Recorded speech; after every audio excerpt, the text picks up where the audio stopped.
Hello and welcome back to another week of the Korean Beauty Show podcast.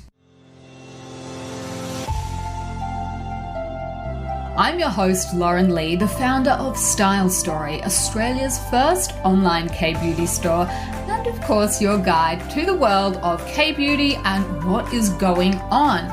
And of course, Tuesday's episode, we always kick off with the latest in Korean beauty news headlines. And I have some more really interesting ones for you today. I actually today had trouble choosing which ones to focus on. There's seemingly more and more stuff going on. I don't know if it's that or I just know where to look more to see what news is going on. When I first started doing this section, I remember sort of trawling around and trying to find things that weren't things that you can just easily stumble across.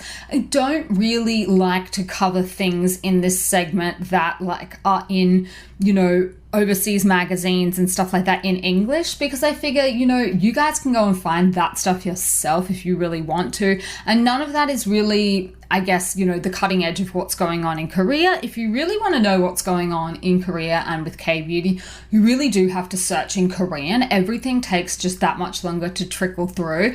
And I've noticed that some things just inevitably don't trickle through into the English language.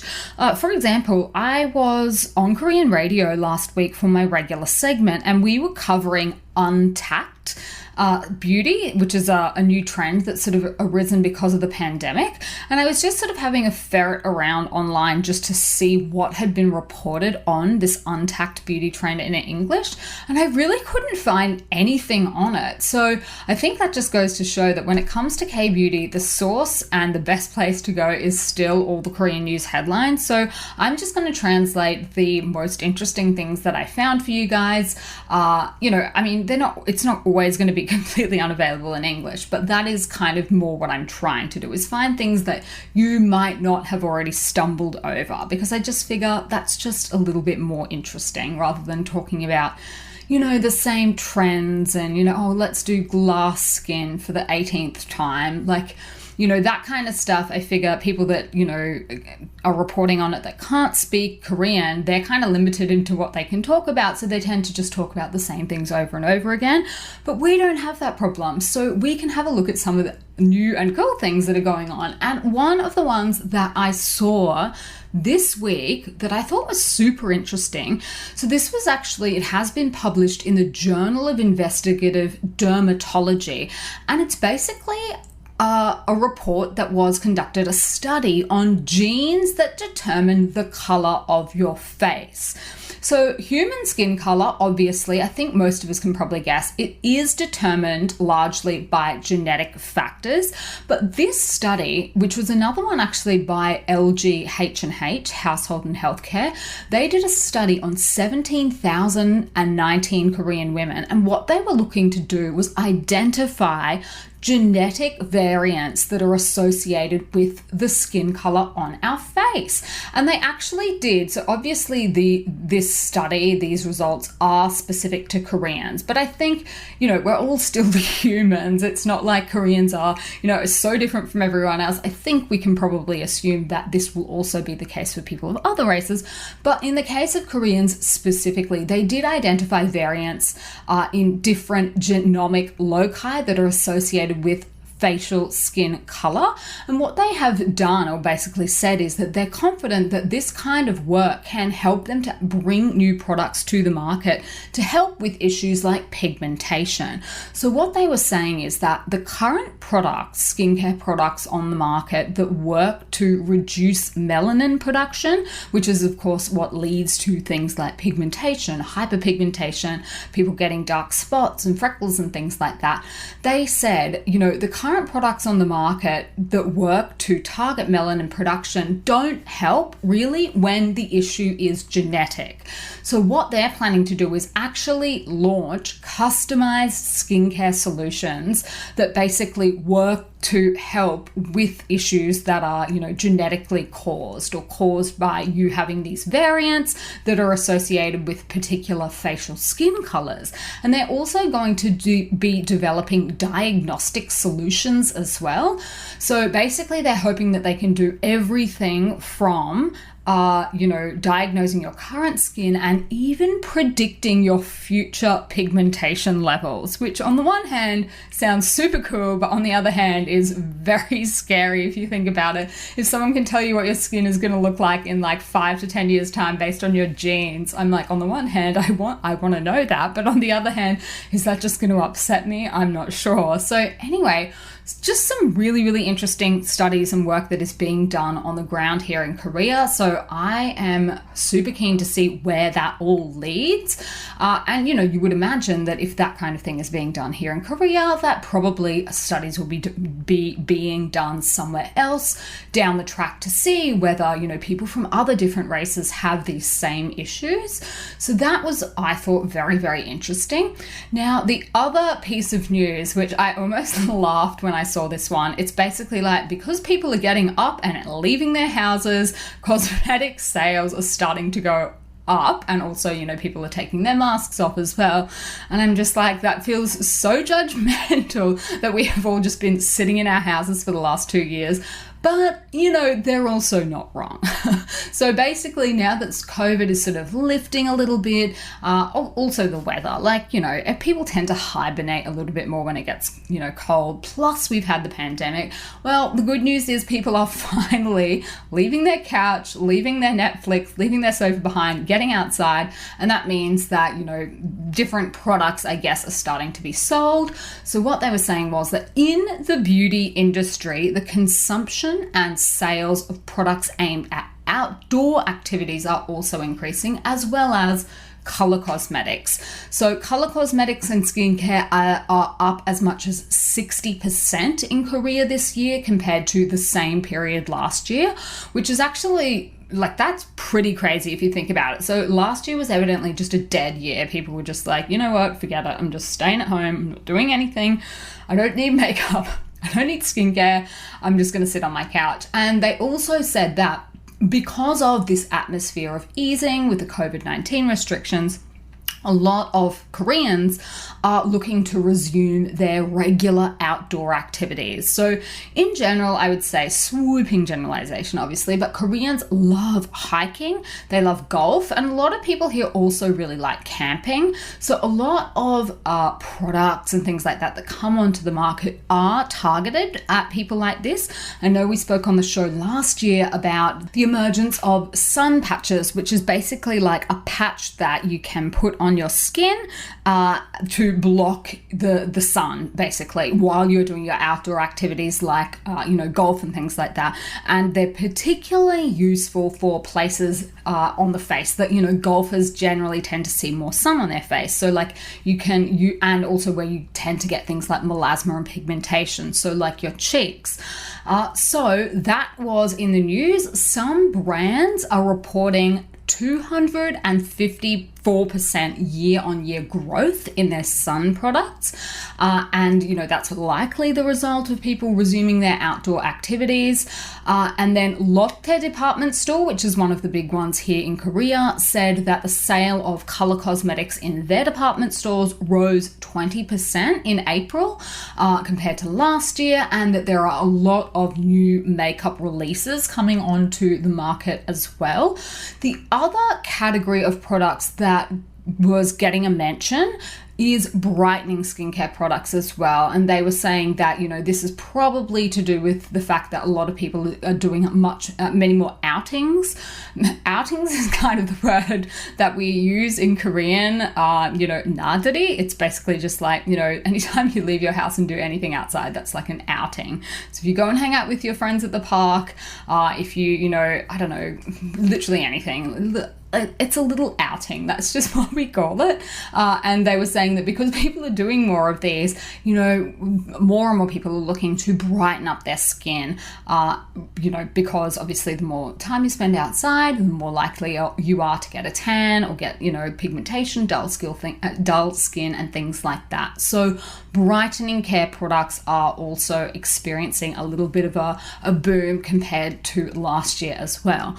So that is sort of what's what's going on the ground here. I can confirm the weather. It is getting quite hot at the moment, but lots and lots more people are sort of out and about. Like if you go for a walk through the park or whatnot, the kids are all out playing again in the playgrounds, which is so nice to see. Like the playgrounds have been like bolted up and just closed off in a lot of the cases, so the kids couldn't even play on them, which is just like, you know, apart from the fact that it makes them so much harder to entertain at home, was really, really sad to see that throughout the pandemic. So the good news is that everything, the general atmosphere over here, if you are thinking about, you know, coming over or making a trip anytime soon, is very much business as usual, and people are kind of trying to get on with their lives the best they can.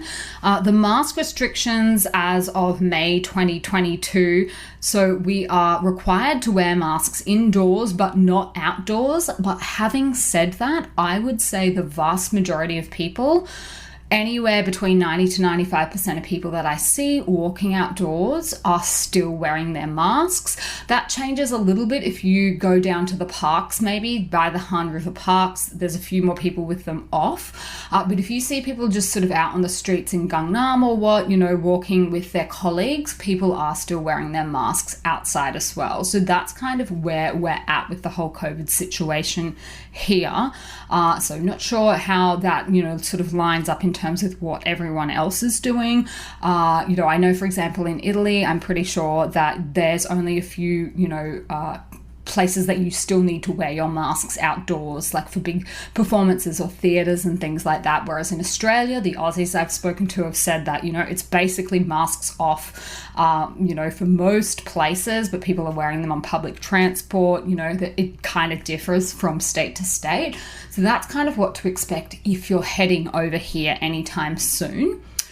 Now, on to this week's question of the week. And this is a question that I've received a couple of times over the years, but our questioner was asking, how do I lighten my underarms? So this is a thing that I think some people, if they've never had this problem before, they're kind of like, well, hold on a minute, why do we need to worry about what color our underarms are? However, for people that do have this problem of their underarms darkening, they can find it extremely distressing, and they want to know some ways that they can fix it and get their skin back to what it used to be. So I'm just going to provide my advice, you know, whether you want to do this for yourself or not, whether you know, have this problem, I will leave that up to you. But this is how to do it, and this is why it happens. So first, I would say that when it comes to the skin under our arms, you might not realize it, but it's actually extremely delicate. Very similar in many respects to the skin under our eyes, under our eyelids. Eyelid skin under the eyes are very, very delicate compared to other parts of the face. And what that means is, obviously, it is much more prone to irritation, and irritation can then produce additional pigmentation. The other thing is that if you think about your underarms, obviously the skin is touching itself, particularly if you have your arms closed. Basically, the two sides of your armpit, your underarm skin, is folding in on itself. And what that means is, when we're talking about applying any products to our underarm area, you do need to be a little bit careful because it will absorb at an increased rate. And that also means that, you know, an ingredient that might be non-irritating when you apply it to one part of your skin, if you apply it under your underarm, can be a lot more irritating. So that's why it is an area to proceed with a little bit of caution, because you don't want to irritate it further. So a lot of the time when people are experiencing this darkening of the skin under their arms, it can be caused by damage from razors. The other thing just to note, and this is not to alarm anybody at all, but just in case, it can also be a sign of pre-diabetes. So if you think that might be a problem for you, maybe just check that one with your doctor. But in a lot of cases, the darkening of the skin will be caused by damage and irritation. So What are some practical tips and things that you can do to help with this problem? Obviously, sort out any razor or shaving issues that you're having. If you're using a blunt blade or something like that, that is not great. So sort that out. Get yourself a new razor, get yourself a non-irritating razor, and then also try and treat any sort of underarm rashes or anything like that first. Get that under control, and then my next tips will probably make a little bit more sense if that hasn't, already resolved the issue first. The first thing after you've done that is to moisturize the area and make sure you keep it nice and hydrated. Now, that might sound a little bit weird because, it's a part of the body that can sweat or whatnot. But like we talk about with oily skin on skipping moisturizer, it's not a good idea to do it. Keep that area moisturized as well. Make sure that you have a good deodorant.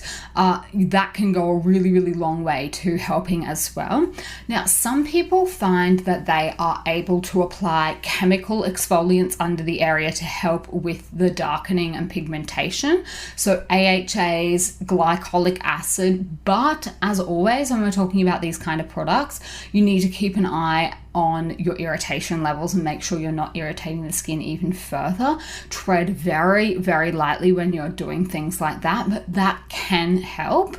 So they're just some at-home options for you. Like if you have gone through all of these, you've changed over your razors, you've gotten rid of any shaving rashes, you're moisturizing regularly, you've got a decent deodorant, and you're applying chemical exfoliants, and none of that has helped, then there are some professional treatment options available as well, including things like laser and microneedling. So that would be one to speak to your health professional about, a person that is obviously qualified to carry out those treatments on you, but they are just a couple of different tips and options I have for you. I will pop those in the show notes so that you can reference them if you want to make a little list for yourself as well. I hope that answered your question. If any of our listeners do have a question, feel free to send it through. You can be completely anonymous. If you want to share your name, that's totally fine as well. Get in touch either with our team, admin@stylestory.com.au, or you can come through to us on social media, whatever way you would prefer. We would be all of our team would always be happy to answer your questions. But if you would also like for it to be shared on a question of the week, or it's not too personal, or I can anonymize it in any way, then I will do that as well, just so that a few more people can get the benefit of the answer. Especially because I know sometimes it's something that you're like, I am worried about it, but I don't want to ask the question. So sometimes just hearing about it and hearing that other people have the same problem as you can be just, put your mind at ease a little bit. So that is actually not an uncommon question at all, the one that I just read out for you guys. I've definitely had that a few times over the years, that people are wanting product recommendations. So you are not alone, don't worry. And we had a new review for the podcast. So thank you very much to Sammy, who left her review. She said, my go-to comfort podcast. I love, in caps lock, all things Kbeauty. And this podcast always teaches me new things about skincare. But there is so much more to this podcast than Kbeauty. I love being informed on all that's going on in the news in Korea as well. That's always my fave segment. Such a fabulous and well-rounded podcast. Thank you, Lauren, for all you do. Thank you so much, Sammy. That is absolutely lovely, and I'm really happy that you have shared which part is your favorite segment. Guys, you need to let me know. You gotta tell me, otherwise I don't know. And, I might drop your favorite segment if I think that no one likes it. So please do leave a review. Please do let me know what you like about the show. If you have a favorite segment, if you have things that you would like to hear more of. There are so many things that we can talk about, but I'm just, always a little bit hesitant to go too off-piste in case it's something that people are just not interested to hear about. There's so many other cultural things like that we could touch on. I was even thinking the other day, maybe it'd be fun to do just some random episodes thrown in there every now and again about 10 Korean snacks to try, or 10 Korean meals or something like that. But I have no idea if you guys are even interested in any of that.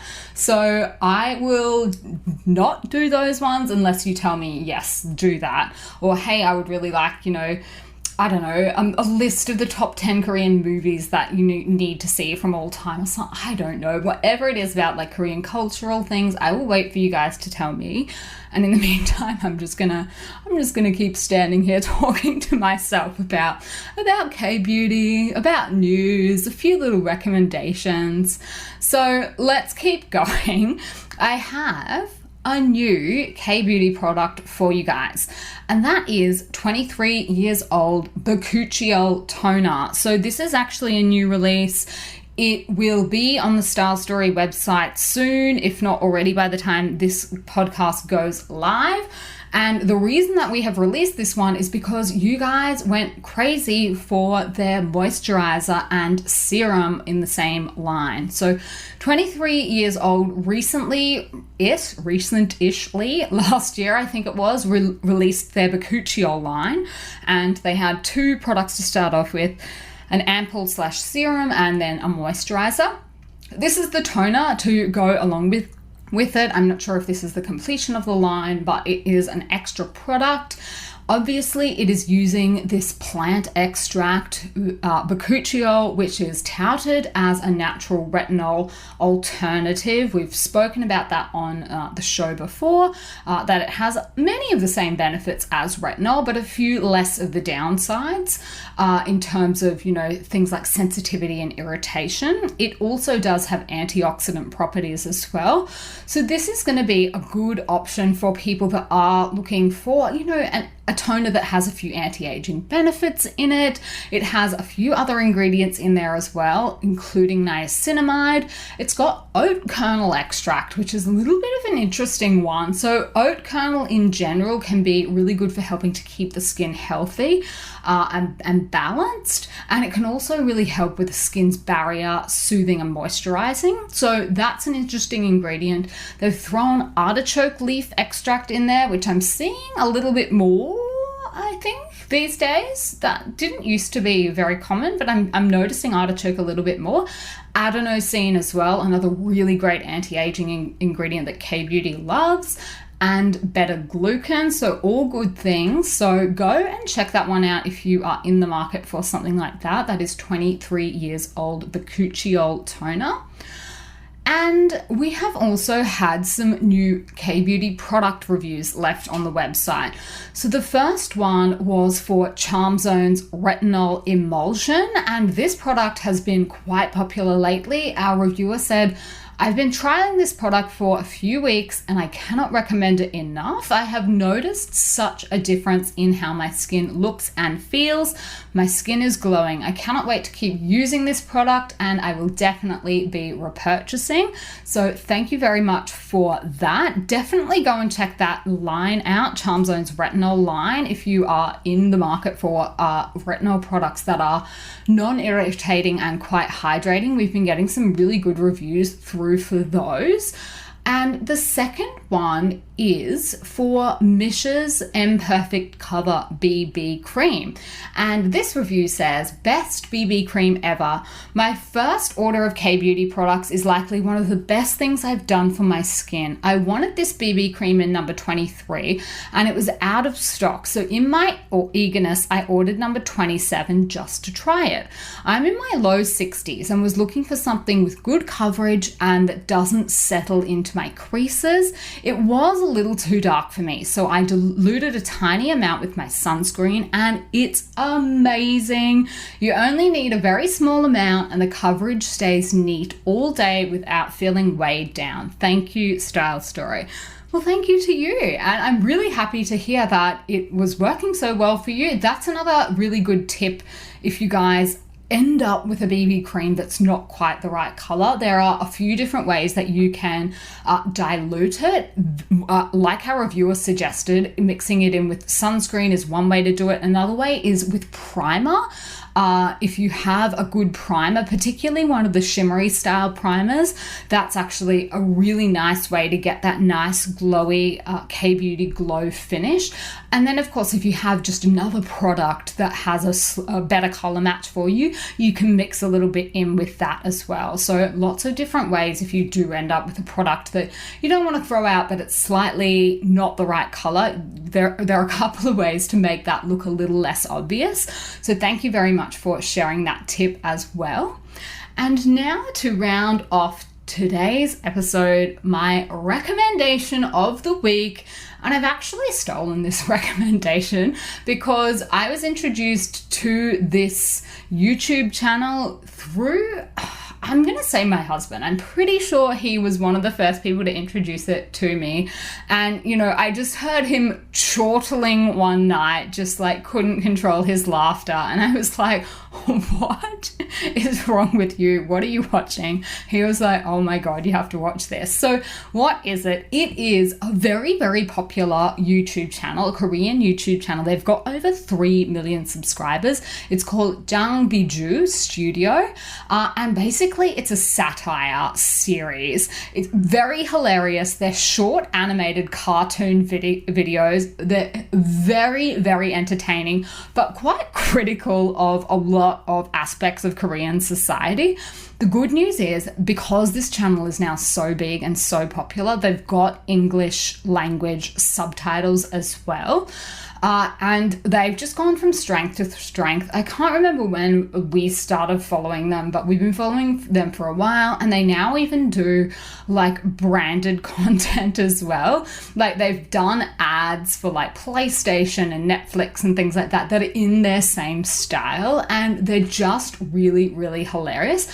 One thing I would say is, if you don't know anything about Korean culture, maybe you've never watched any Korean TV, I'm not sure how much sense a lot of their sort of little in-jokes will make. But if you are the kind of person that watches a bit of like maybe Korean reality TV, or maybe you watch dramas or something like that, or you're quite familiar with Korean culture, I think you will love this, because they hit the nail on the head so well. They poke fun at so many different things. One of the ones that blew up was like a mishmash of several different really popular K-drama storylines. And so I think they were doing a takeoff of like Crash Landing on You mashed in with like The King, Eternal Monarch, and, you know, poking fun at like all the PPL, the product placement that goes on in the dramas.